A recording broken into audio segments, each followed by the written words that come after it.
महाप्रभुं राधा सुदर्शनं कृष्णं भागवतम् उपासमहे। जय जय श्री गौरांग जय नित्यानंद जय अद्वैत चंद्र जय गौर भक्तवृंद।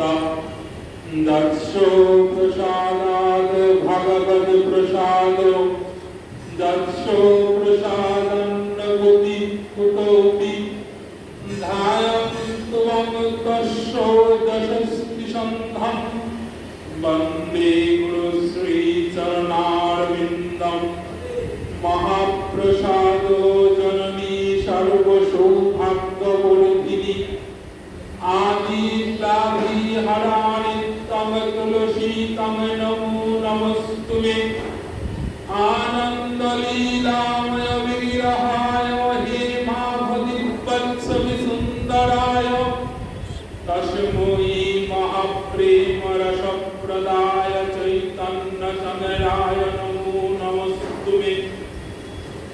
नवीनां हेमगौराङ्गी प्रवरनिरे पराम्बरां वृषभानुसुतं वन्दे कृष्णकान्ताशिरोमुनिम्। वराहवीराभिरामकमिदमुद्तिलकं कुण्डलाक्रान्तगण्डं कञ्जाक्षं कुम्भुवण्ठं स्मिताशुभगमुखं स्नाघरेण स्तवेनुं। श्यामं शान्तं त्रिभङ्गं रविकरवसनं भूषितं वैजयन्तं वन्दे वृन्दावनस्थं युवतिशतवृतं ब्रह्मगोपालवेशम्। कृष्ण करुणा सिंधो दीनबन्धो जगत्पते गोपेश गोपिकाकान्त राधाकान्त नमस्तुते। तप्त काञ्चन गौराङ्गी राधे वृन्दावनेश्वरी वृषभानुसुते देवी तां नमामि हरिप्रिये। वृन्दावनं गुरुं वन्दे कृष्णं कमललोचनं जय राधा सुदर्शनं देवं राधा गोविन्द विग्रहं। मम मानस तामसनाशकरं जय राधा सुदर्शन देहपदम्। जय रूप सनातन भट्ट रघुनाथ श्रीजीव गोपाल भट्ट दास रघुनाथ। এই ছয় গুসাইর কুড়ি চরণ বন্দন যাহা হইতে বিঘ্ননাশ অভীষ্ট পূরণ। বাঞ্ছা কল্পতরুভ্যশ্চ কৃপা সিন্ধুভ্য এব চ পতিতানাং পাবনেভ্যো বৈষ্ণবেভ্যো নমো নমঃ। সব শ্রোতা বৈষ্ণবেরে করি নমস্কার সবে কৃপা করে চরণ ধুলি দেহ মস্তকে আমার। हरे कृष्ण कृष्ण कृष्ण हरे हरे हरे राम राम राम हरे हरे। निताई गौर सीतानाथ प्रति प्रेमानंदे निताई गौर सीतानाथ प्रति प्रेमानंदे हरि हरि बोल। निताई गौर सीतानाथ प्रति प्रेमानंदे हरि हरि बोल।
জয় হ্যালো জয়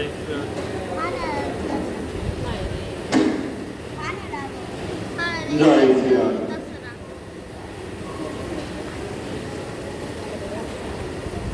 আমরা কোথায় ছিলাম? জপাচ্ছি মন জপ প্রথম বিধি। জপ বললেন প্রথম বিধি। দ্বিতীয় বিধি কি বললেন? জপ করতে হবে সাথে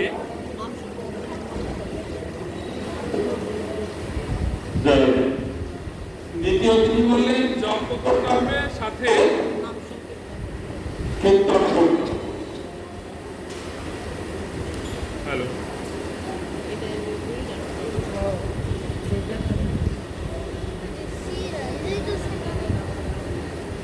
জয় হ্যালো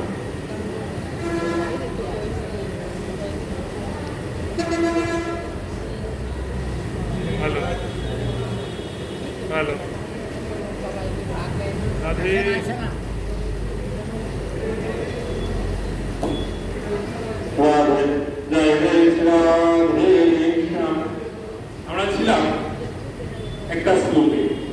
শ্লোকটা ছিল আজানুলম্বিত ভুজো কনকাবদাতো সংকীর্তনৈক ভীকরো কমলায় তাক্ষ বিশ্বম্ভর দ্বিজবর যুগ ধর্ম পালো বন্দে জগৎ প্রিয় করো করুণাবতার। করুণার অবতার শ্রীমান মহাপ্রভু। সেই করুণার অবতার শ্রীমান মহাপ্রভুকে আমরা সকলে বন্দনা করি। বন্দনা করি আমরা সেই মহাপ্রভু আজানু লম্বিত ভুজ, হাঁটু পর্যন্ত লম্বা হাত, নগ্রধ পরিমণ্ডল তরু, যা ওনার নিজের হাতে, মহাপ্রভু নিজের হাতে কয় হাত জানি আমরা? মহাপ্রভু নিজের হাতে 4.5 হাত। আমরা সকলেই আমাদের নিজের হাতে 3.5 হাত, যে যার হাতে। আমিও 3.5 হাত, আপনারাও 3.5 হাত। মহাপ্রভু তার নিজের হাতে 4.5 হাত, উচ্চতায় 7 ফুট। কোথাও কোথাও প্রায় লেখা আছে, কোথাও কোথাও বেশি লেখা আছে, কোথাও 7 লেখা আছে। আমরা 7 ফুটেই বলি। মহাপ্রভুর গায়ের রংটা কিরকম ছিল? সুবর্ণ। সাথে কি বলছিল? হেমাঙ্গ, সোনার বরণ। সাথে আরেকটা জিনিসও বলছিল, কনকা বদাত। শরীরটা লম্বা, কিন্তু আঁকা বাঁকা নয়, এক সমান। সোনার বরণ রূপ।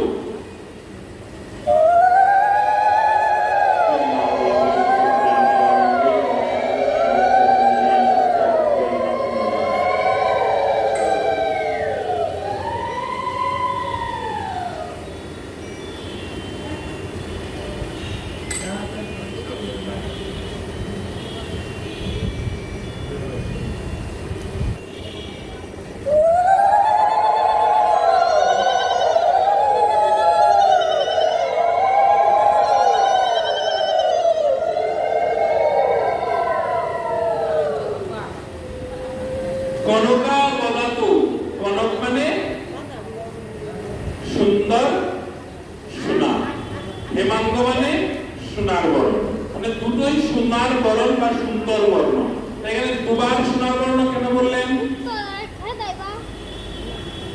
প্রথম সোনা,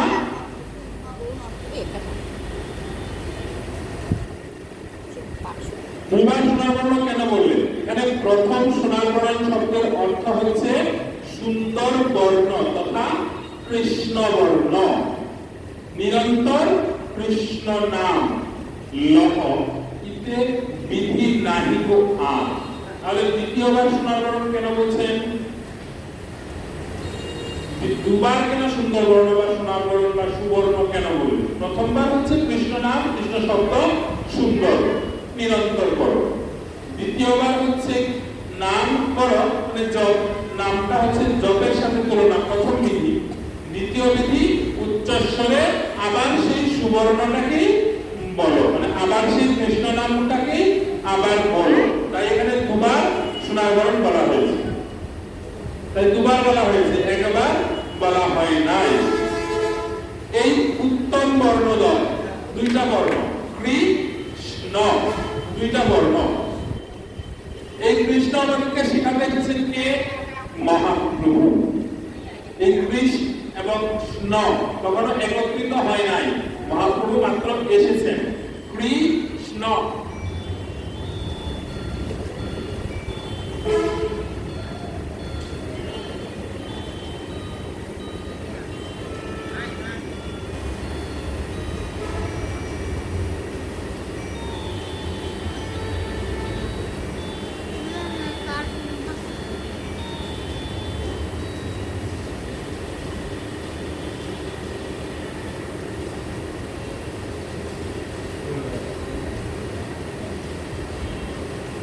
মাত্র মহাপ্রভু এসেছেন, কৃষ্ণ, এখনো কৃষ্ণ শব্দ আসে নাই। কৃষ্ণ দুইটা বর্ণ, শব্দ একটা, বর্ণ দুইটা, দুইটা বর্ণ, দুইটাই সুবর্ণ।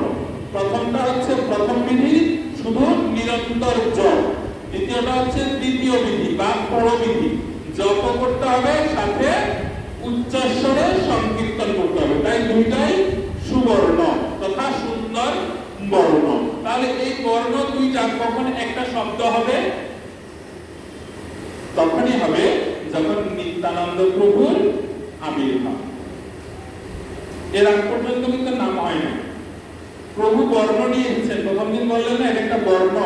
কে বলছিল কথাটা যে এটা একটা বর্ণ? গীতা বলেছিল যে এটা একটা বর্ণ। ভাগবত বলছিল এটা বর্ণ নয়, এটা একটা সম্পূর্ণ শ্লোক। গীতা সত্য কথাই বলেছিল, এটা প্রশ্ন হওয়া ছিল। গীতা সত্য কথাই বলেছিল, ভাগবত বলছিল শ্লোক। ওই শ্লোক থেকেই এই দুইটা বর্ণ এসেছে। শব্দ দুইটা এখনো যোগ হয় নাই, শিরোনাম 32 অক্ষর এখনো আসে নাই। যদি কেউ পারেন তো নামামৃত কল্পসিন্ধুটা পড়বেন। নাম কি করে আসলো? এই যে আমাদের শিরোনাম 32 অক্ষর, এটা কি করে আসলো? এখানে সকল কিছু তত্ত্ব বলা আছে। চারি ঘরের তত্ত্ব, চারি রাম তত্ত্ব, চারি কৃষ্ণ তত্ত্ব, রামকৃষ্ণ তত্ত্ব, মূল মন্ত্রের তত্ত্ব। এই তত্ত্বগুলো পড়বেন, শিখার প্রয়োজন, জানার প্রয়োজন, পড়বেন। নামামৃত কল্পসিন্ধু পড়বেন। বইটার রচয়িতা হচ্ছে বৃন্দাবনস্থিত হরিশঙ্কর রায়, বাবাজি মহারাজ, বাবাজি মহারাজ ওনার রচিত নামামৃত কল্পসিন্ধু। নাম কি করে আসে? প্রথমে কি নাম এসেছিল, না কি এসেছিল, কোত্থেকে এসেছিল, সম্পূর্ণটাই বলা আছে। একদম গ্রন্থ পয়েন্ট করা, গ্রন্থের কোন শ্লোকটাতে এগুলো বলা আছে, কোথায় আছে, ভাগবতে, চৈতন্য চরিতামৃতে, চৈতন্য ভাগবতে পড়বেন। নামামৃত কল্পসিন্ধু আমি পাওয়া যায়, আমি বা গুগল করতে পারি, গুগলে আছে নামামৃত কল্পসিন্ধু। সেই নাম, এবার নামকে তো আনতে হবে, দুটো বর্ণ তো আর সকলে উচ্চারণ করতে পারবে না। কৃষ্ণ নাম পূর্ণ হবে না। তখন অদ্বৈত প্রভু একটা কলি গিয়েছিল। কি কলি?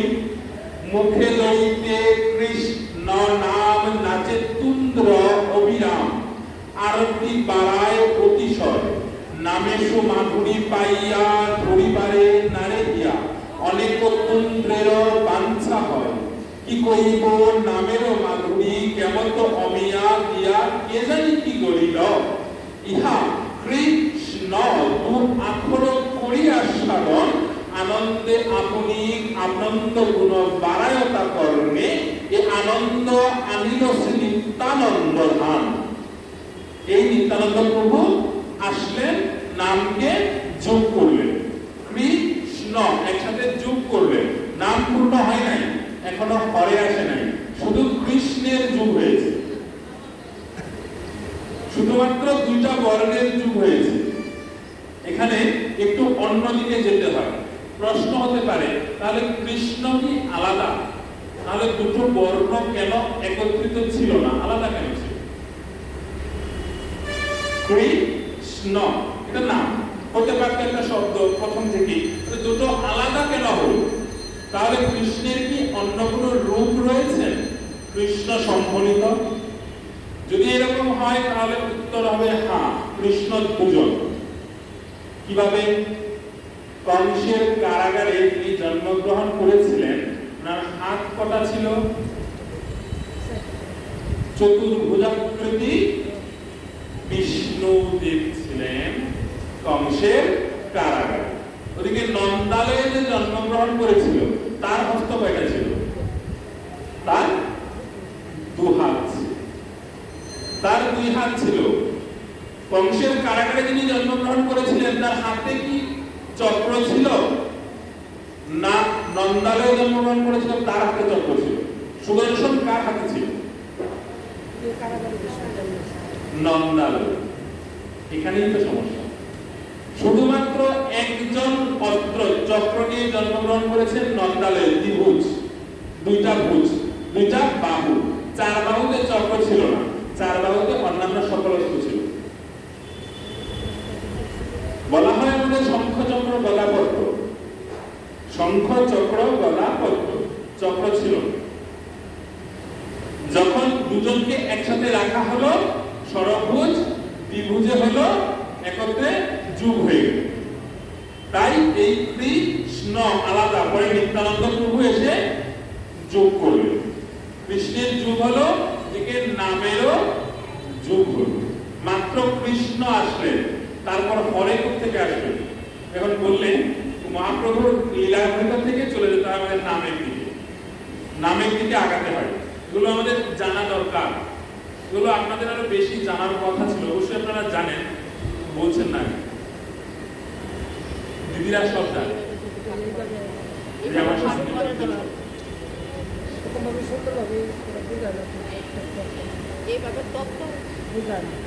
আমাদের শক্তি কয়টা?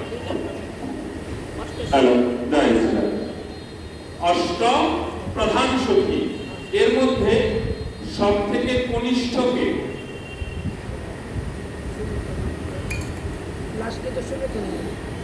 কনিষ্ঠ মানে সবার ছোটকে, বয়সের দিক দিয়ে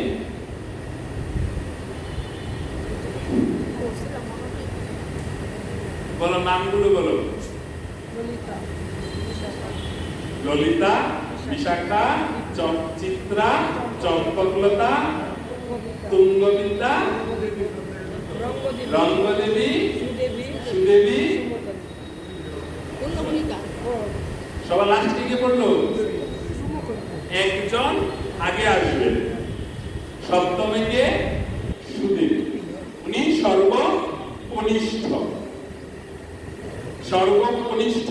উনি চলে যাবেন একদম সর্বশেষে। হরে কৃষ্ণ, হরে কৃষ্ণ, একটা করে শব্দ খানো। 16 নাম 32টা অক্ষর, উনি 30 নাম্বার অক্ষরে গিয়ে বসবেন।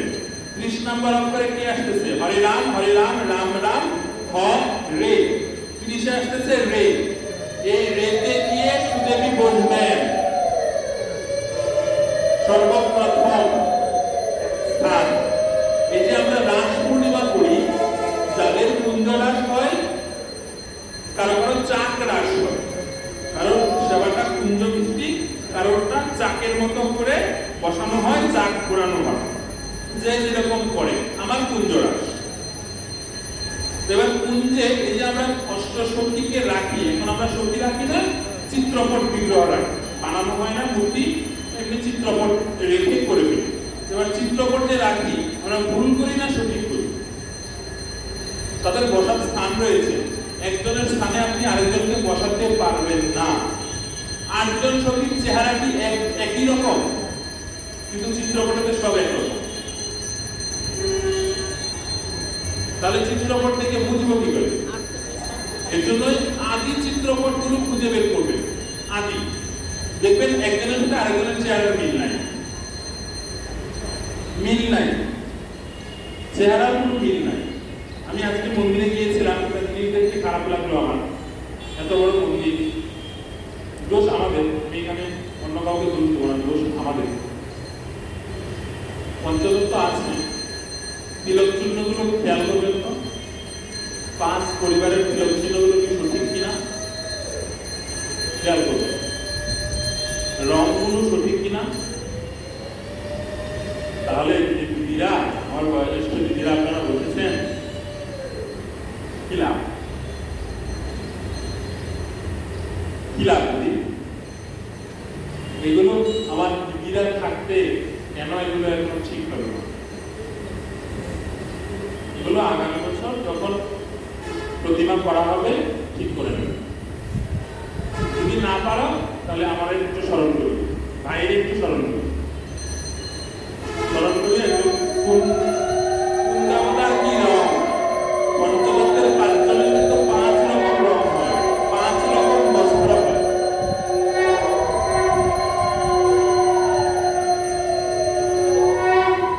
5 রকম বস্ত্র হয়, 5 রকম শরীরের রং হয়, 5 রকম তিলক চিহ্ন। এটা তো সত্য কথা, তিলক চিহ্ন তো 5 জনের 5 রকম হবে। অন্তত রং, বস্ত্রের রংটা না মিলাতে পারলেও অন্তত তিলক চিহ্নগুলো আলাদা আলাদা করার চেষ্টা করবে।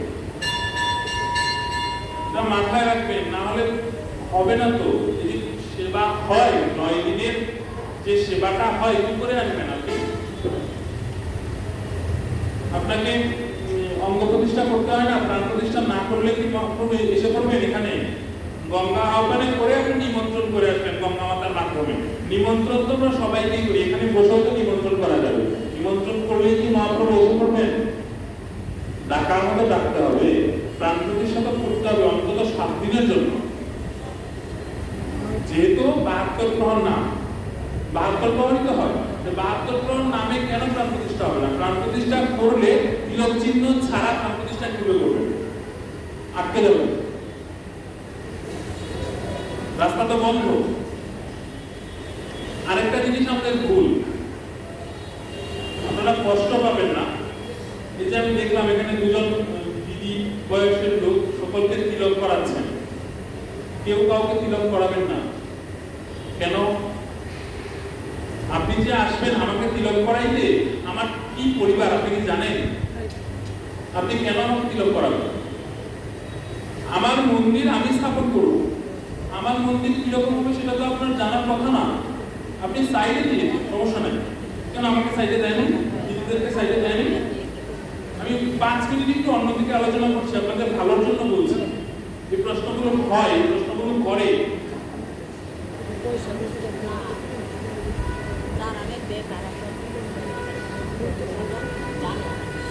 এগুলো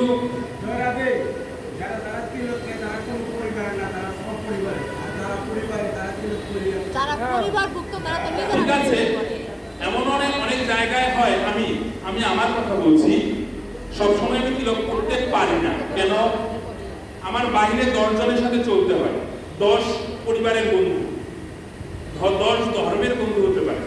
ধরুন আমি করি নাই তিলক, এখন প্রতিমধ্যে একটা মন্দির করলো, 10 জন মিলে মন্দিরে ঢুকলাম, আমার কপালে তিলক নাই, তখন কি করবেন? আমাকে আসছে তিলক দিতে। আমার কথাই হচ্ছে ওইটা, নিবেন না, অপরাধ হয়ে যাবে।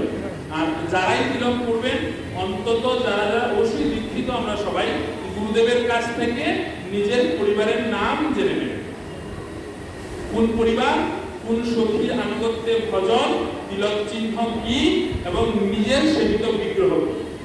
অন্তত এই 4টা প্রশ্ন জিজ্ঞেস করে নেবেন। গুরুদেব আপনি আমাকে দীক্ষা দিয়েছেন, আমি কোন পরিবারের অন্তর্গত? আপনি আমাকে দীক্ষা দিয়েছেন, আমি কোন সখীর অন্তর্গত হয়ে ভজন করব? গুরুদেব আমার তিলক চিহ্ন কি? গুরুদেব আমার যে সেবিত বিগ্রহ, বিগ্রহের নাম কি?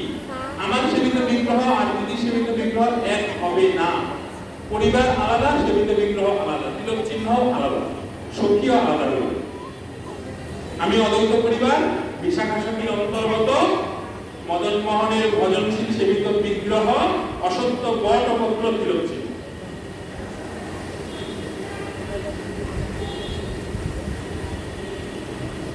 এগুলো জেনে রাখা ভালো নিজের সুবিধার্থে, নিজের দরকার।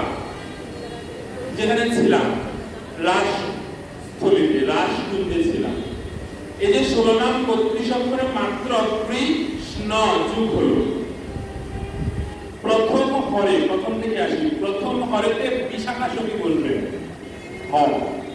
এবার রে, প্রথম রেতে বলবেন ললিতা সখী।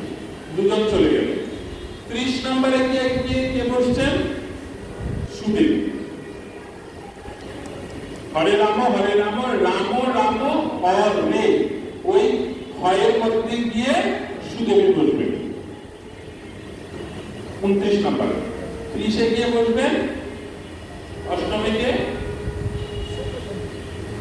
অষ্টম সখী। একটা শুধুমাত্র জানে, আর কেউ জানে। অষ্টম সখী গিয়ে বসবেন 30-এ। তাহলে পরের দুটো হরেতে কে বসবেন? হরে রাম রাম রাম হরে হরে। লাস্ট হরেতে কে বসবেন? লাস্ট হরেতে বসবেন দুই গোস্বামী। কোন দুজন?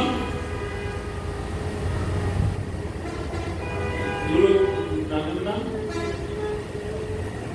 জানেন কিনা বলতেছেন? ভুল হইলে পরে চাপটা দেবো, বাইন ভুলতেছেন।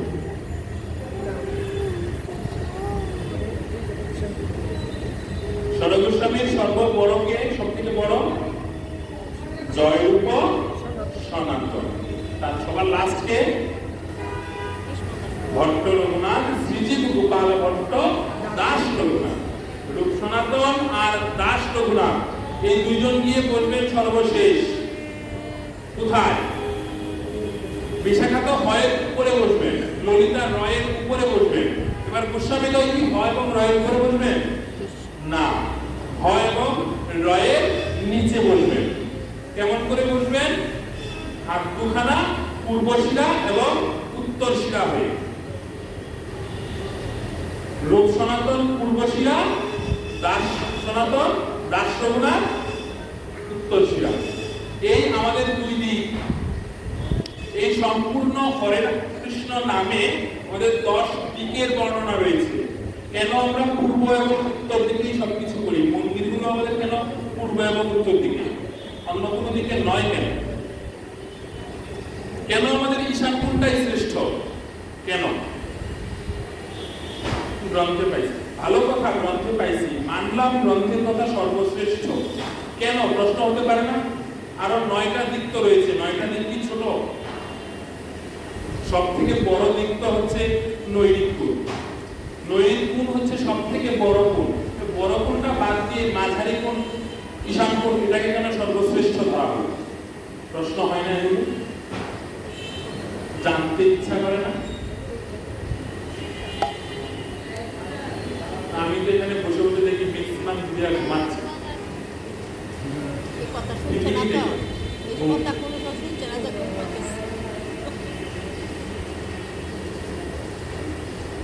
দিদিরা এখানে বসে বসে ঘুমায়। রাধে রাধে, আবার তো প্রেম সে তো আরো ধীরে রাধে রাধে। কে বলে? সবার মুখে পান, তাই বলে। নামামৃত কল্পসিন্ধুটা পড়বেন। নামেরই বর্ণনা দিতে গেলে অনেক সময় লাগবে। আরেকদিন বলবো, বা গুগল করে দিলে অনেক সুন্দর লেখা আছে। যদি না পাও আমার একটা মেসেজ আমি পাঠাই দেবো, আমার কাছে ছবিটা আছে, অনেক সুন্দর। এমন করে শুধুমাত্র প্রথম কৃষ্ণ যুগ হলো। যখন কৃষ্ণের যুগ হলো তখন নাম সম্পূর্ণ হচ্ছে না, অদ্বৈত প্রভুর তর হয়েছে না, নাম পড়তে হবে। শুরু হয় নাই এখনো, নাম পড়তে হবে, নাম পড়তে হবে। তাই উনি ওই আখর পদটা বললেন। কি ছিল? মুখে লইতে কৃষ্ণ নাম নাচে তুন্দ্র অবিরাম। এখানে তুন্দ্র সে নিজেকে বানিয়েছে, অতি ক্ষুদ্র। নামের থেকে আমি তো অবশ্যই অতি ক্ষুদ্র। মুখে লইতে কৃষ্ণ নাম নাচে তুন্দ্র অবিরাম, আরতি বাড়ায় অতিশয়। নাম করার জন্য আমার মনটা চঞ্চল হয়ে উঠছে। নামের শুভ মাধুরী পাইয়া ঘুরিবারে নারে গিয়া। নাম করতে হবে একজন বলেছেন, কি নাম করব বলেন নাই, আকুতি বাড়িয়ে দিল। অনেক তুন্দ্রেরও বাঞ্ছা হয়, কি কইব নামেরও মাধুরী, জড়ায় কত কভত কপতি, কেবত অমিয়া ধিয়ায় জানিয়া গড়িল, কি দিয়া কি যেন কে গড়িল আমি জানি না, বলেছে করার জন্য যোগ করে দিয়েছেন। কি যোগ করে দিয়েছেন? ইহা কৃষ্ণ। এই দু অক্ষর পড়ি, আনন্দ বাড়ায় শ্রীগুণে, আনন্দ বাড়ায় কর্ণে, তাতে কালে অঙ্কুর জনমে। এই অঙ্কুরটা উনি বীজ বপন করে দিয়ে গেল। নাম করতে হবে, দুটো অক্ষর যোগ করে দিল, কৃষ্ণ, দুটো অক্ষর দিয়ে গেল। এবার আমি যাব আমার গুরুদেবের কাছে, কর্ণে অমিয় মাধুরী ঢেলে দিল, দু অক্ষর, মূল বীজ। সর্বপ্রথম কৃষ্ণ নামের মূল বীজটাই কর্ণে আসে, সব ক্ষেত্রে দুই, যুগল বিগ্রহ দুই, নাম দুই, সব ক্ষেত্রে আমাদের দুই। ষোলকে ভগ্নাংশ করলে দুই সংখ্যাটা আসে। কানে অঙ্কুর জনমে, বাঞ্ছা হয় যদি হয় লক্ষ কান যবে, হবে তবে নাম শুনিব ইহা মূঢ়করণে, মাধুরী করিব আস্বাদন, কৃষ্ণ যুক্ত এ দু আখর দেখি, জোড়ায় কত কপত আখি, অঙ্ক দেখি বারে আখিও চায়। শুধুমাত্র বর্ণটা দেখেছি আমি, কৃষ্ণ একটা শব্দ দেখেছি, তার সম্পূর্ণ রূপ, তার সম্পূর্ণ চেহারা আমি আজও দেখতে পারি নাই। কেমন সেই রূপ, কেমন সেই চেহারা আজকে আমি এখন পর্যন্ত দেখতে পারি নাই। এগুলো অদ্বৈত প্রভু নামের জন্য বিভোর হয়ে কাঁদছেন আর মহাপ্রভুর নিকট প্রার্থনা করছেন, প্রার্থনা করছেন, যদি হয় কোটি আঁকি তবে কৃষ্ণের রূপ দেখি, নাম আর তনু ভিন্ন ভিন্ন নয়। প্রভু যদি আমার অনেকগুলো চোখ হতো তাহলে আমি কৃষ্ণের রূপ দেখতে পারতাম, দূর চোখে দেখা দেখে আমার আপত্তি হচ্ছে না, মিটছে না, আশা মিটছে না। প্রভু আমার যদি অনেকগুলো কান হতো, অনেকগুলো কানে আমি কৃষ্ণ নাম শুনতাম, আমার দু কানে কৃষ্ণ নাম শুনে আমার পোষাচ্ছে না। প্রভু যদি আমার ভিতর ভালো কিছু থাকতো প্রভু, তাহলে তো আমি তোমাকেই চিনতে পারতাম, তুমি যে কৃষ্ণের স্বরূপ নৈমিষৈরকম শ্রী গৌর করি, তাহলে আমি তোমাকেই চিনতে পারতাম। প্রভু তোমাকে যখন চিনি নাই, নামকে আমি কি করে চিনব? খুব আকুলতার সহিত বলছেন। এত আকুল দেখে, অদ্বৈত প্রভুর এত আকুলতা দেখে মহাপ্রভু নিত্যানন্দ প্রভুকে ডাক দিলেন। নিত্যানন্দ প্রভুর আবির্ভাব হলো। এর আগে কিন্তু নিত্যানন্দ প্রভু আসেন নাই, মাত্র মহাপ্রভু, অদ্বৈত প্রভু এসেছেন, তারপর গৌর মহাপ্রভু এসেছেন, এবার নিত্যানন্দ প্রভু। গদাধর শ্রীবাস এখনো আসেনি নাই, আসেনি নাই গদাধর শ্রীবাস এখন। গদাধর শ্রীবাস একদম মহাপ্রভুর উপনয়নের খানিক আগে শ্রীবাস প্রভু আসেন। গদাধর প্রভু আসেন মহাপ্রভু যখন পাঠশালা থেকে মাঝামাঝি পর্যায়ে পাঠশালা, তখন। তাহলে চিন্তা করুন গৌর লীলা মাধুরীকতা কতটুকু বড়। আমি মাত্র নামে, এখনো মহাপ্রভুর জন্মই হয় নাই, নামের মধ্যে জন্ম হয়েছে, এরা এখনো ধরাতে আসেনি, আসেনি। আসলে সময় 3 দিনে হয় না, কমপক্ষে সময় 7 দিন লাগে। তারপরেও তো আমি দৌড়াচ্ছি, দ্রুত যাচ্ছি। যে কান পরশে নাম শীতজয়ে আনে কাম করহে ভাব।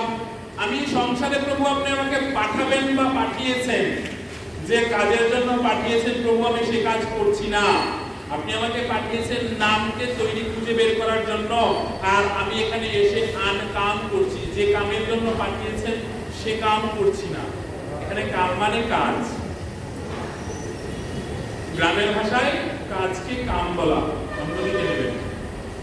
যে কামের জন্য পাঠিয়েছেন প্রভু সে কাম আমি করছি না, আমি অযথা উল্টো পাল্টা কাজ করছি। অদ্বৈত প্রভু বলছেন তাণ্ডবে নিহত বেরুতে তুন্দ্রা বলি নহত লব্ধে বর্ণ। পুরো তো জানি ঘটয়ে কুণ্ডবলিত সে প্রেহামচিত প্রাঙ্গণ।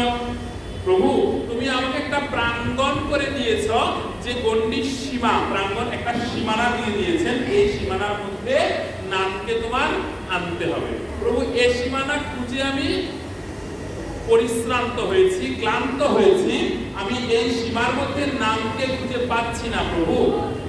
আপনি ছাড়া আমার কোনো গতি নাই। অদ্বৈত প্রভুর আর গতি আরো বাড়ছে, দিনে দিনে বৃদ্ধি পাচ্ছে। প্রভুকে আনার জন্য, প্রভুকে দেখবার জন্য অদ্বৈত প্রভু প্রচন্ড পরিমাণ আহত হয়ে রয়েছে। এই কৃষ্ণ নাম আস্তে আস্তে আসবে। নাম আসার পূর্বে এই কৃষ্ণ নাম করলে কি হবে? এই কৃষ্ণ নাম সুবর্ণ, সুন্দর বর্ণ। এই নাম করলে কি হয়? এই নাম করলে নিজ মনের আরতি বেড়ে যায়, আরো করার ইচ্ছা জাগে। এই নামের মধ্যে যে রয়েছেন তাকে দেখার আকুতি বৃদ্ধি পায়। নাম তখন আহার হয়ে যায়, নাম তখন বস্ত্র হয়ে যায়, নাম তখন জীবিকা হয়ে যায়। নামের মাধুরী, নামের মাধুরী অসাধারণ করে তোলে। নামের মাধুরী একজনকে প্রচন্ড সুন্দর করে তোলে। নাম করার ইচ্ছা যখন বৃদ্ধি পায়, তখন নামের মধ্যে থেকে নামের মতো করে নিজের সাজতে ইচ্ছে করে, সাজতে ইচ্ছে করে। যার মুখে কৃষ্ণ নাম শোনা হয়, মনে হয় আরো কিছুক্ষণ শুনি, আরো কিছুক্ষণ শুনি। তখন আর ওই যে সমযুক্ত অসার নামক একটা জায়গা, সংসার, ওইটাতে আর যেতে ইচ্ছে করে না। তখন মনে হয় এটা থেকে চলে এসেছি, আর যাব না। যেখানে নাম হচ্ছে এখানেই যেন আমি চিরনিদ্রায় শায়িত হয়ে যেতে পারি। আমাকে যেন ধরিত্রী মাতা আর কোনদিন না ছাড়েন, আমি যেন এই নামের মধ্যেই শয়ন করে নিতে পারি। নাম যেন আমাকে আশ্রয় করে চলে যেতে পারে। অনেক আকাঙ্ক্ষা বৃদ্ধি পায়। এই কৃষ্ণ নাম অনেকগুলো ভাবে এসেছে। আর এই যে বিষয়গুলো, কৃষ্ণ নাম আসে নাই, কৃষ্ণ নাম আসবেন, প্রভু এসেছেন, এইগুলো, এই যে ভাবনাগুলো, এই যে মনের আকুতি, মনের আহুতিটা, মনের আকাঙ্ক্ষাটা, এগুলো কি প্রথমেই হয়ে যাবে? গ্রন্থ বলছেন কখনোই না। প্রথমত আপনি দীক্ষা নেবেন, গুরুদেব বলেছেন জপ করতে, জপ একদিন করবেন, 5 দিন করবেন না। আস্তে আস্তে জপ করার আকাঙ্ক্ষা বৃদ্ধি পাবে, সঙ্গে যাবেন, সঙ্গ করবেন, সঙ্গ করার ফলে আপনার নাম করার প্রবণতা বৃদ্ধি পাবে। কি করে?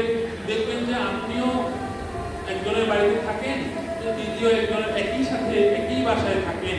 দিদিকে যাওয়ার পর সকলে যায় প্রণাম করতে, মালা দিতে, দিদির সমাদরটা একটু অন্যরকম।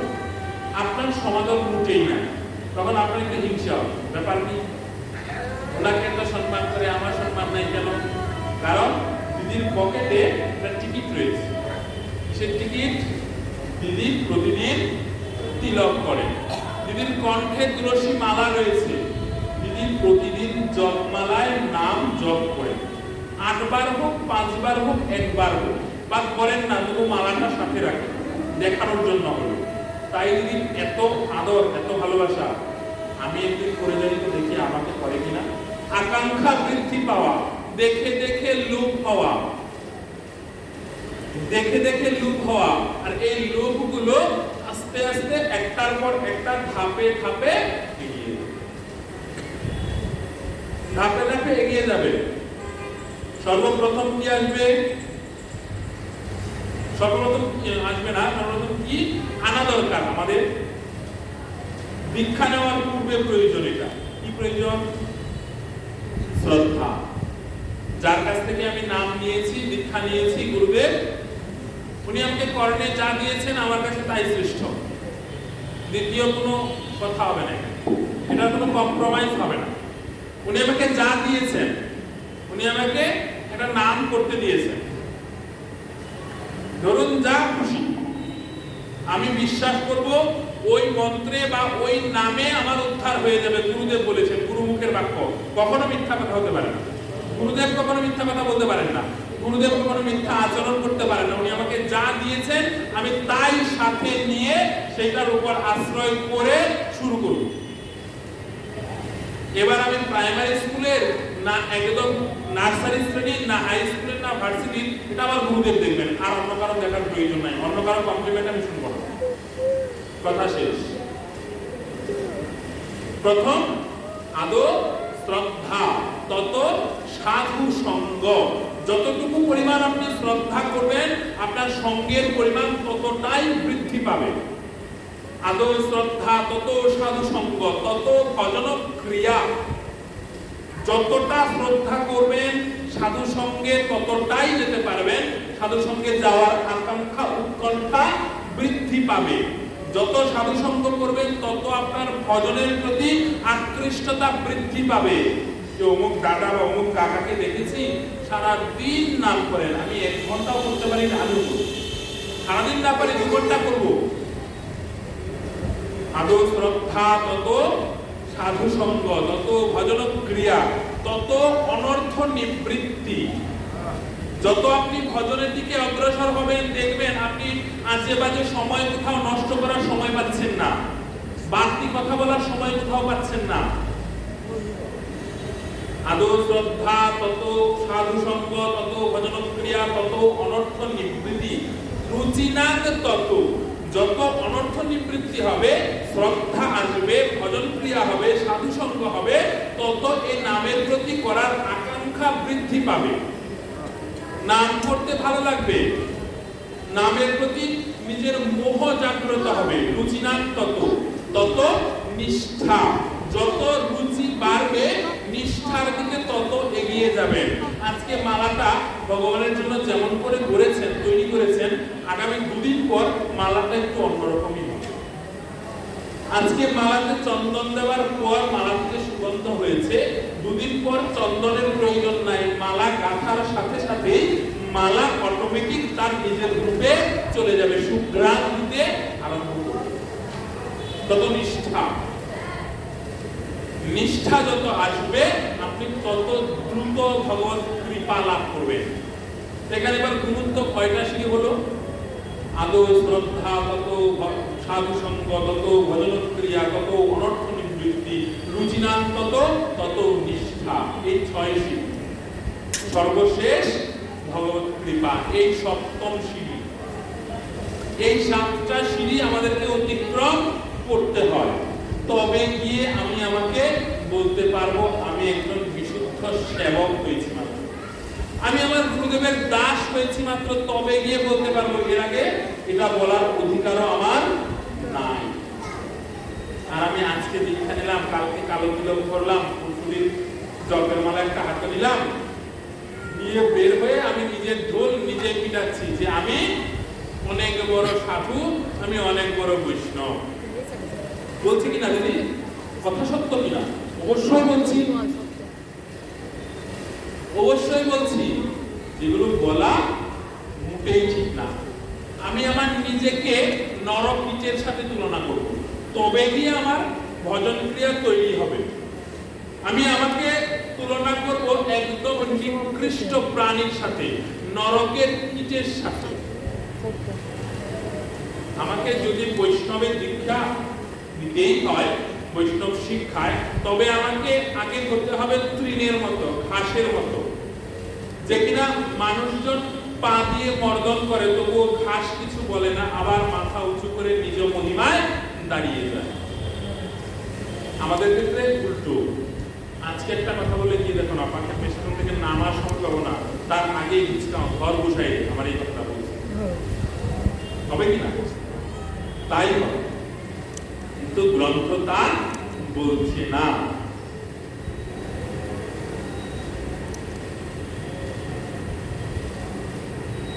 এখানে আমাদের যে ভজন ক্রিয়া 2টা ভাগে বিভক্ত, একটা সাসঙ্গ ভজন, একটা অনাসঙ্গ ভজন। কোনটা সাসঙ্গ ভজন, কোনটা অনাসঙ্গ ভজন?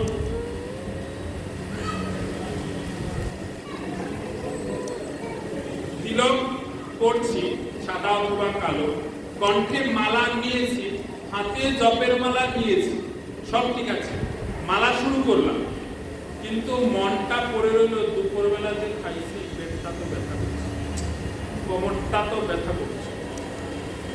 দিদির বাড়িতে গেলাম, দিদি আমাকে মাত্র 50 টাকা দিয়ে বিদায় করলো। তার বাড়িতে গেলাম বৈষ্ণব সভায়, আমার সাথের জন্য 3টা ছানার টুকরা দিল, আমার একটা দিল। তার বৈষ্ণব সভা ভালো হয়, হাতে কিন্তু মালা, হাতে মালা। আমার মনটা মালাতে এবং নামেতে নাই, মনটা চঞ্চল, ঘুরছে এ বাড়ি থেকে ও বাড়ি, ও বাড়ি থেকে তার সঙ্গ, তার থেকে তার, তার থেকে তার, ঘুরছে। সেটা হচ্ছে অনাসঙ্গ ভজন। মনটা মালার মধ্যে নাই, মনটা গুরুদেবের চরণে নাই, মনটা নামের মধ্যে নাই। তাহলে সাসঙ্গ ভজন কোনটা? তার উল্টোটা। মনটা আমার মালাতেই রয়েছে, পৃথিবী উচ্ছনে চলে যাক, পৃথিবীতে জলোচ্ছ্বাসে ভরে যাক, পৃথিবী মরে যাক, আমার দেখার দরকার নেই। আমি আমার গুরুদেবের সামনে বসে ভজন করছি, আমি মনে মনে ভাবছি হ্যাঁ গুরুদেব আছেন, হ্যাঁ তো আছেন, অবশ্যই আছেন। আমার গুরুদেব আমার সম্মুখে বসে আছেন, আমি নাম জপ করছি, হরে কৃষ্ণ কৃষ্ণ কৃষ্ণ হরে হরে, হরে রাম রাম রাম হরে হরে, হরে কৃষ্ণ কৃষ্ণ কৃষ্ণ হরে হরে, হরে রাম রাম রাম হরে হরে। আমার গুরুদেব আমার সামনে রয়েছেন, নামের ভুল হলে গুরুদেব আমাকে বকবেন, আমার ভজন ক্রিয়া নষ্ট হয়ে যাবে, আমার গুরুদেব সামনে বসে আছে, তবে গিয়ে ভজন সম্ভব। এক হাতে মালা চলছি, আর এক হাতে মোবাইল টিপছি, ফেসবুকে কে মেসেজ করলো, ইউটিউবটা একটু ভালো করে দেখি, তাহলে হবে না। এই মালা করার থেকে মালা নেপথলিন দিয়ে ট্রাঙ্কের মধ্যে রেখে দেওয়া ভালো, তাই তো? নেপথলিন দিয়ে রেখে দেওয়া ভালো না? সুন্দর গান করবে, সুন্দর গান করবে। এই দুটো ভজন খেয়াল করবেন, কারা অনাসঙ্গ ভজন করেন, কারা সাসঙ্গ ভজন করেন। যারা অনাসঙ্গ ভজন করবেন তাদের সঙ্গ ত্যাগ করা উচিত। কেন? একটা চন্দন কাঠকে 100টা আম কাঠের সাথে রেখে দিলে 1 বছর পর চন্দন কাঠটা আম কাঠে পরিণত হয়ে যাবে, গ্রান আর করবে না, আম কাঠে চন্দন করবে। ঠিক তেমনি 100টা চন্দন কাঠের সাথে একটা আম কাঠ রেখে দিলে 1 বছর পর আম কাঠ থেকে চন্দন কাঠে শুধু গ্রান বের হবে।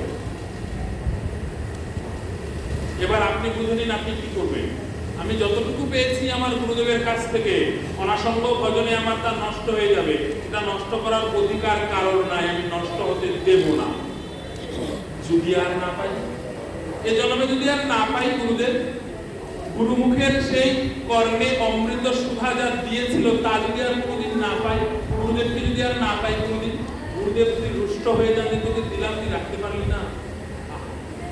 যদি একবার আমার প্রতি গুরুদেবের ঘেন্না চলে আসে যে তোকে দিলাম তুই রাখতে পারলি না, নষ্ট করে দিলি, যদি কষ্ট পান, তাই আমি অনাসঙ্গ ভজন করব না। যারা অনাসঙ্গ ভজন করেন তাদের সান্নিধ্যে যাব না, তাদের মুখে হরি কথা শুনবো না, করব না, যাব না, শুনবো না। তাহলে অতি দ্রুত তার সাক্ষাৎ পাওয়া সম্ভব।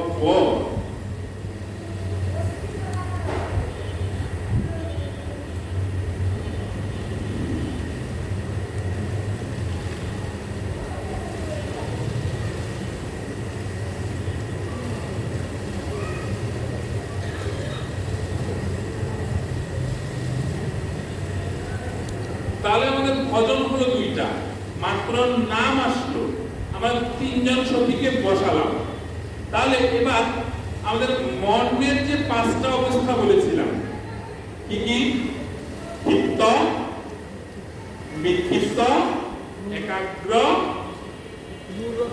মূঢ়, একাগ্র, সর্বশেষ উত্তণ্ড বা নিরুদ্ধ। 5টা অবস্থা। এবার 5টা অবস্থা কোন অবস্থায় আমাকে অতি দ্রুত যেতে হবে? সর্বশেষ অবস্থা নিরুদ্ধ বা একান্ত ভজন। কেমন করে? একদিনই আসবে না, এ নিয়ে একটা গল্প বলি শুনুন। ভগবান বুদ্ধদেব উনি না শিষ্যদের নিয়ে জঙ্গলে পরিভ্রমণ করছেন। তো কিছু দূর যাওয়ার পর তার প্রিয় শিষ্য তাকে প্রশ্ন করছেন, গুরুদেব আমার একটা প্রশ্ন। ভগবান বুদ্ধদেব হাসছেন, বলছেন বলো প্রশ্ন, প্রশ্ন করা তো ভালো, প্রশ্ন। তো শিষ্য বলছেন, গুরুদেব আমি যখন ভজন করতে বসি, নাম করতে বসি, আমার না মনটা অন্যদিকে চলে যায়, উথাল পাথাল করে, মনের মধ্যে বাজে চিন্তা চলে আসে, কুচিন্তা চলে আসে। আমি কি করবো? গুরুদেব বললেন, উত্তম প্রশ্ন করেছো, কিন্তু আমি এখন তোমাকে উত্তর দেবো। এখন তোমাকে আমি উত্তর দেব না। ওই যে ঘটিটা নাও, পিছনে একটা নদী ফেলে এসেছি, ঝিরিপথের ঝর্ণাধারার নদী, ওখান থেকে তুমি আমার জন্য 1 ঘটি জল নিয়ে এসো, আমি জল সেবা করব, তারপর তোমাকে উত্তর দেব। গুরুদেব বলেছেন শিষ্যের প্রধান কর্তব্য কি? গুরুদেব একটা জিনিসের কথা বলেছেন যেটা আমার চাই, যদি শিষ্যের সামর্থ্য অনুযায়ী হয় তাহলে উচিত শিষ্যের সেটা অতি দ্রুত গুরুদেবের হাতে পৌঁছে দেওয়া। এবার গুরুদেব যদি শিষ্যের সামর্থ্যের বাইরে চায়, ধরুন শিষ্য পান দোকানদার, আপনি পান বাজার থেকে কিনে এনে প্রতিদিন 5 বিড়া 10 বিড়া পান কিনে আনেন, তারপর সেই পানটা বিক্রি করেন, তা দিয়ে তার সংসার চলে। এবার গুরুদেব আসছেন তার বাড়িতে, আরে বাবা শোন, তোর মায়ের তো একটা ফোন নাই, স্যামসাং 25 আলট্রা, বেশি দাম না, মাত্র 2,36,000, এটা তো আমার লাগবে। এবার শিষ্য কি করবে? গুরুদেব চাইছে তাড়াতাড়ি দিতে হবে, চুরি করুক ডাকাতি করুক, গুরুদেবের চাইছে দিতে হবে। এটা কি উচিত? কখনোই। একজন গুরুদেব তার শিষ্যর কাছে চাইতে পারেন, শিষ্যও গুরুদেবের কাছে চাইতে পারে। গুরুদেব আগে বুঝবেন যে আমি যে যার কাছে চাইবো তার সামর্থ্য কতটুকু, আর আমি চাইবই বা কেন,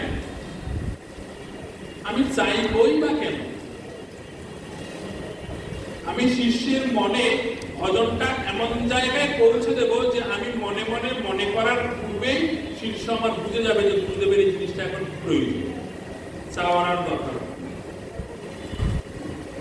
এবার ভগবান বুদ্ধদেব বুঝতে পেরেছেন শিষ্য প্রশ্ন করবেন, প্রশ্ন উত্তর দিতে হবে, তাই শিষ্যকে জল আনতে পাঠিয়েছেন।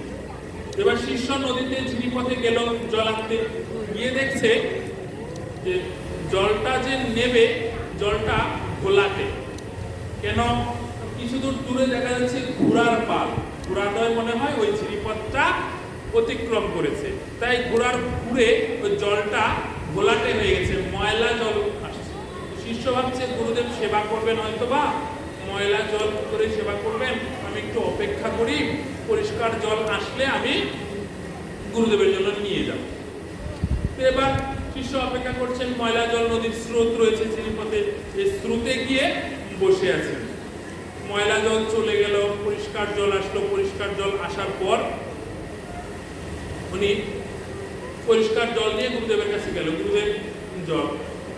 গুরুদেব জল সেবা করলেন, আবার চলতে আরম্ভ করলেন। কিছুক্ষণ পর শিষ্য আবার প্রশ্ন করছেন, গুরুদেব অপরাধ ক্ষমার চোখে দেখবেন, আমি একটা প্রশ্ন করেছিলাম, উত্তরটা পাই নাই, আমার মনটা বড় চঞ্চল, ভজনে বসলে, আসনে বসলে মনটা এক জায়গায় থাকে না, মনে বাজে চিন্তা কুচিন্তা চলে আসে, আমি কি করব, কি করা উচিত আমার? গুরুদেব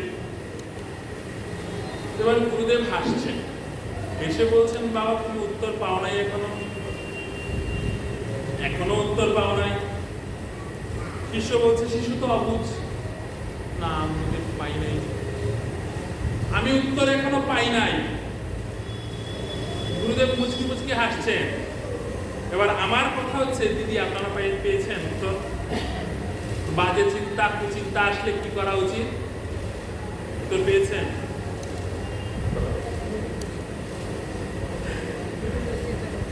আরে হ বললেও চকলেট দিব না, না বললেও চকলেট দিব। গুরুদেব বলছেন, ঠিক আছে, তুমি যখন পাও নাই আমি বলি শোনো, তুমি যখন জল আনতে গেলে ঝিরিপথে, জল আনতে এত দেরি করলে কেন?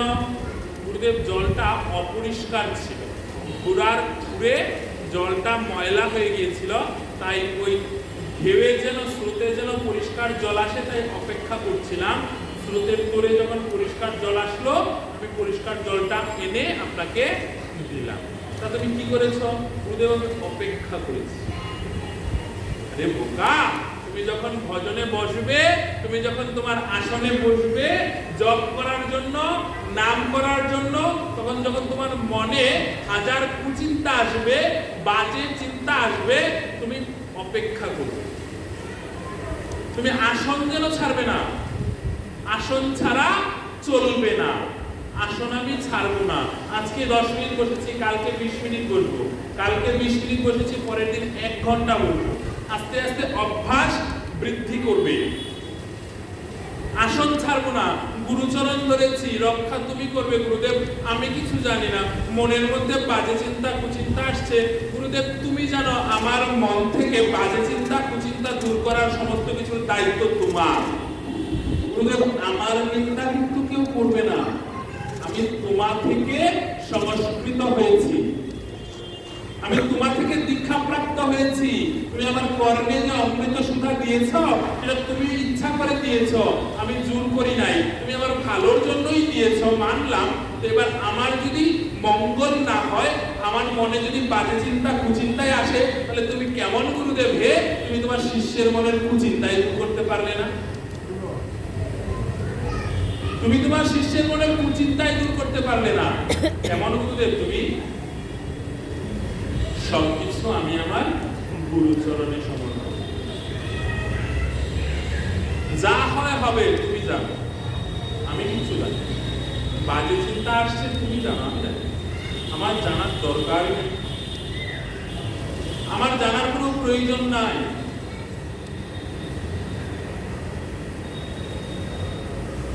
ঠিক তেমনি করে ভজন করতে হবে। এই ছিল মহাপ্রভুর গায়ের রং, মুখমণ্ডল। তা এই যে মহাপ্রভুর গায়ের রং ছিল, এই গায়ের রঙের যে অঙ্গটা কিরকম? গৌরের অঙ্গটা কিরকম? অতি শুদ্ধ বিক্রমাতীত স্বর্ণবর্ণ, স্বয়ন্তি স্বপতি শুদ্ধ বিক্রম পুলকাভৃত, করে কুঞ্জন কুপবন, কর্ণ স্থিত তুঞ্জ কিরণে নব আভরণে। অতিশয় ছোট ক্ষুদ্র বালক, যার শরীরটা সম্পূর্ণ সাদা বা শুভ্র, সুন্দর বর্ণ, গায়ের মধ্যে বিভিন্ন জায়গায় কিছু লাল ছুপ ছুপ দাগ দেখা যায়। কল্পনা করবেন, অতিশয় অতি ক্ষুদ্র বাচ্চা, নববালক, অতি সুন্দর তার শরীর, গায়ের মধ্যে কিছু নির্দিষ্ট জায়গায় লাল লাল ছুপ ছুপ দাগ, কপালে আর হাতে শুধুমাত্র চন্দন, হাতের কনুই থেকে আঙুল পর্যন্ত চন্দন, কপালেও চন্দন, আর কিছু নাই। গলায় একটা উত্তরীয়, কণ্ঠে মালা, নিচে সাদা ধুতি, বয়ন পট্টচ্ছবি বিরাজিত। এই যে সবুজ বালক, এই বালকের সাথে গৌরবর্ণের তুলনা করা হয়েছে। কল্পনা করে যা পাবেন তা হচ্ছে গৌর। এবং এই বালকটা তিসাক কৃষ্ণ। কেন তিসাক কৃষ্ণ? উনি কৃষ্ণকেই আকর্ষণ করে বেঁচে থাকে, তাই তিসাক কৃষ্ণ। আকর্ণ বিস্তৃত লোচন, কান দুইটা অনেক লম্বা, চোখ দুইটাও লম্বা, হাত দুইটাও লম্বা। এই যে চেহারা মহাপ্রভু, যাকে জাদুকর বলা হয়েছিল, কেন? মহাইন্দ্রজালী জাদুকর তোমাদের বউ।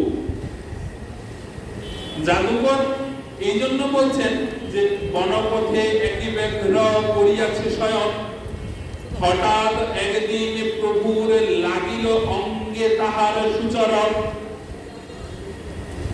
প্রভু কহে উঠে কহ কৃষ্ণ, ব্যাঘ্র উঠি তৎক্ষণাৎ কহিল কৃষ্ণ, সাথে করিল নৃত্যন। প্রভু একদিন বনের মধ্যে দিয়ে যাচ্ছেন, প্রভুর পাটা বাঘের শরীরে লেগে গেল। প্রভু সাথে সাথে বলল, বাঘ তুমি উঠো, উঠে কৃষ্ণ কহ। বাঘ উঠলেন, উঠে দু পায়ের উপর ভর করে দাঁড়ালেন, আর কৃষ্ণ বলে নাচতে লাগলেন। তাহলে জাদুকর নয় তো আর কি? যে কিনা বনের পশুকেও কৃষ্ণ নাম করাতে পারেন, যে কিনা বনের পশুকেও কৃষ্ণ নাম করাতে পারেন। ওই দেখেন যে প্রভু আমার যে কিনা নিজে নাচছেন, জগৎকেও নাচছেন, সাথে বনের পশুকেও নৃত্যন করাচ্ছেন। এই হলো আমার জগৎ শ্রেষ্ঠ শ্রীমান মহাপ্রভু গৌরাঙ্গ চন্দ্র, যাকে কিনা চাঁদের সাথে তুলনা করা হয়েছিল। চাঁদের সাথে তুলনা করা হয়েছিল মহাপ্রভুর পায়ে সোনার নুপুর পরে থাকতো সব সময়, পাগুলো অতি ক্ষুদ্র ক্ষুদ্র ছিল ছোটবেলায়। এমন সত্য সুবোধ বালক যে কিনা একটু বুঝ হওয়ার পর ভজন ছাড়া, কৃষ্ণ ছাড়া কিছুই বুঝেন নাই, সেই সুবোধ শ্রেষ্ঠ বালকের ভজন আমরা করি। তাই মহাপ্রভুকে আমরা সকলেই নমস্কার করি।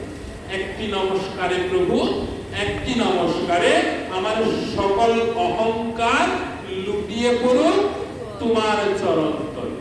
একটি নমস্কারে প্রভু, একটি নমস্কার।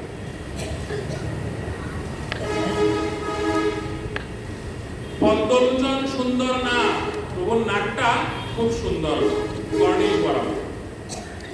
এ হলো অঙ্গ। তাহলে প্রভু যে হাতে চন্দন করতেন, কপালে চন্দন করতেন, এটা কেন বলা হলো না? বলা হয়েছে প্রথম দিন, প্রথম দিন।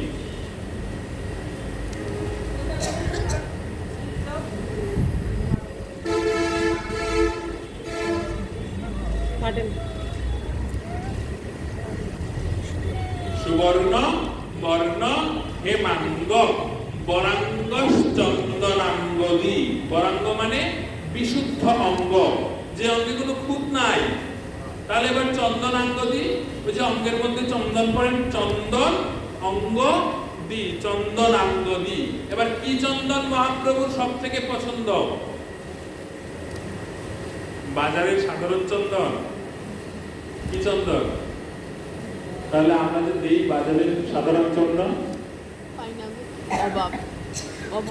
অভাব। আসলে কি অভাব? বাসায় গেলে কত টাকা পাওয়া যাবে? মনের অভাব। মহাপ্রভুর সব থেকে পছন্দ হচ্ছে মলয় চন্দন। মলয়জ বিরচিত, মলয়জ বিরচিত তীর্থিত কন্তল কুন্তল ভঞ্জিত ভঞ্জত তমতে তমতি শৃঙ্গত অঞ্জত অঙ্গে। মলয় পর্বতের কর্নিশে, হিমালয় পর্বতের নিচে মলয় পর্বত, মলয় পর্বতের নিচে একদম নিম্ন দেশে কিছু চন্দন গাছের জন্ম হয়, যেগুলোকে মলয় চন্দন বলা হয়। অতি সুঘ্রাণ যে চন্দন গাছে, যে চন্দন এখন পাওয়া যায় না। মলয় চন্দন, মলয় চন্দন কেউ পায় না, পাওয়া যায় না মলয় চন্দন। তাহলে কি করবেন? ওই বাজার থেকে চন্দন এনে দেবেন। বিনোদ দাদুর কাছে জিজ্ঞেস করেছিলাম, দাদু মহাপ্রভুকে বলছেন মলয় চন্দন দেওয়ার জন্য, এবার আমার তো ক্ষমতায় নাই, পাওয়া তো যায় না, কি করবো? বাজারের যে চন্দন, এগুলো তো সব পেয়ারা কাঠ, পেয়ারা কাঠের মধ্যে চন্দনের ফ্লেভার যুক্ত করে এগুলো চন্দন কাঠ বানিয়েছে। তাহলে কি করব? প্রভুকে চন্দন দিলে তো প্রভু প্রীত হন, প্রভুকে প্রীত আমি কি করে করব? চন্দন ছাড়া তো প্রভুকে আমি প্রীত করতে পারছি না, কি করব? দাদু একটা সুন্দর কথা বলেছিল যে চন্দন তো তোমার বাড়িতেই আছে, সকলের বাড়িতে আছে চন্দন, সকলের বাড়িতে আছে। কি করে? যেই বৃন্দা দেবী সকলের গৃহে রয়েছে, যে বৃন্দা দেবী প্রাণ চলে গিয়েছে, মৃত প্রায় পেয়ে গিয়েছে, যে বৃন্দা দেবী গুলো, সেগুলো তুলবেন। কাণ্ডের নিচের অংশটা, গুড়ির দিকের যে অংশটা, এগুলোকে রৌদ্রে শুকাবেন, শুকিয়ে ঘরে রেখে দেবেন। চন্দন পাটায় অগুরু মিশ্রিত করবেন। অগুরু কিনতে পাওয়া যায়, অগুরু আমরা পুষ্পে নিক্ষেপ করি। অগুরু, অগুরু দিয়ে সাধারণ জল দিয়ে নয়, অগুরু দিয়ে তুলসী, ওই বৃন্দাদেবীর যে গুড়ির দিকের যে কাণ্ডটা, এটা ঘষবেন, এটা ঘষবেন, বেশি বেশি করে ঘষবেন। তাহলে যে চন্দনটা হবে সেটা তুলসীতে দিয়ে ভগবানের চরণে দেবেন। ভগবান মলয় চন্দন পেয়ে যতটুকু প্রীত হন, ঠিক ততটুকু প্রীতই হবেন অগুরু আর এই বৃন্দাদেবীর ঘোষিত চন্দনের। এটা দেবে। আরো বুদ্ধি দেই, ধরুন মালা শেষ, মালা করা শেষ, আজকে কোথাও যেতে ভালো লাগছে না, এবার ঘরে দুটো তুলসী বৃক্ষ রয়েছে, কাণ্ড শুকিয়ে গেছে, কাণ্ডগুলো ছোট ছোট করে কাটবেন, ছোট ছোট করে কাটবেন, কেটে জলে ভিজিয়ে রাখবেন। তারপর ব্লেন্ডারে ব্লাইন্ড করবেন, একদম গুঁড়ো করবেন, মশলা মতো গুঁড়ো করবেন, রোদ্রে শুকাবেন, রেখে দেবেন। বাটার প্রয়োজন নাই। অগরু হিসাবে অল্প একটু গুঁড়া নিবেন, হাতে একটু ঘর্ষণ করবেন, তুলসী দেবেন, মহাপ্রভুর চরণে অর্পণ করবেন। সুন্দর বুদ্ধি না? আমার কাছে বস্তা ভরা বুদ্ধি, 2-1 বস্তা লাগলে আসবে, বস্তা ভরা বুদ্ধি, কোনো টেনশন নেই। অনেক অনেক হাজার হাজার বস্তা বুদ্ধি আছে, অন্তত প্রভুর জন্য। এই তুমি বিদ্যা না কিন্তু আবার কেউ বললেন না আমি মুখের বাড়িতে ডাকাতি করতে যাবো 2 বস্তা বুদ্ধি দেয়, এই বুদ্ধি নাই। এমন করে চন্দন পরাতে হয়, তাই বরাঙ্গস চন্দনাঙ্গদি। আজকে এ পর্যন্তই রাখবো, আমি আর জন্মের দিকে গেলাম না, কারণ আমাদের গ্রন্থে বলা হয় যদি মহাপ্রভুর জন্মলগ্ন শুরু করা হয় তাহলে অন্তত মহাপ্রভুর, শুধু মহাপ্রভুর ক্ষেত্রে তার টুল শুরু হওয়া পর্যন্ত বলতে হবে। এবার যদি জন্মলগ্নে যাই তাহলে টুল শুরু হতে আমার আরো 2 দিন সময় লাগবে। তাই জন্মলগ্নটা গেলাম না, চন্দন অঙ্গ পর্যন্তই রাখলাম। যদি আবার কখনো কৃপা হয়, আপনাদের আশীর্বাদ আবার যদি পাই কখনো, যে কোনো দিন যদি আমি ফ্রি থাকি আমাকে স্মরণ করবেন, আপনাদের সাথে আবার এসে বসবো, আবার এসে ধর্মকথা, গৌর কথা আলোচনা হবে। এই পাঠে বসে, এই আসনে বসে আমি যদি আপনাদের মনে কথার মাধ্যমে যদি কদাচিৎ পরিমাণ আঘাত করে থাকি, আমাকে আপনাদের ভাই, বন্ধু, নিজের সন্তান মনে করে আপনাদের চরণের ধুলা দিয়ে আমাকে আশীর্বাদ করবেন, যেন এই আসনের মর্যাদা আমি রাখতে পারি এবং আপনাদের সকলকে যেন সবসময় কৃষ্ণ কথা শুনিয়ে যেতে পারি। আমি যেন নামের মধ্যে থেকে আমার দেহটা শেষ করতে পারি, এই আশা ব্যক্ত রেখে আজকে এখানেই শেষ করছি। আমি পিতাই গৌরীষ্ণনাথ প্রেমানন্দ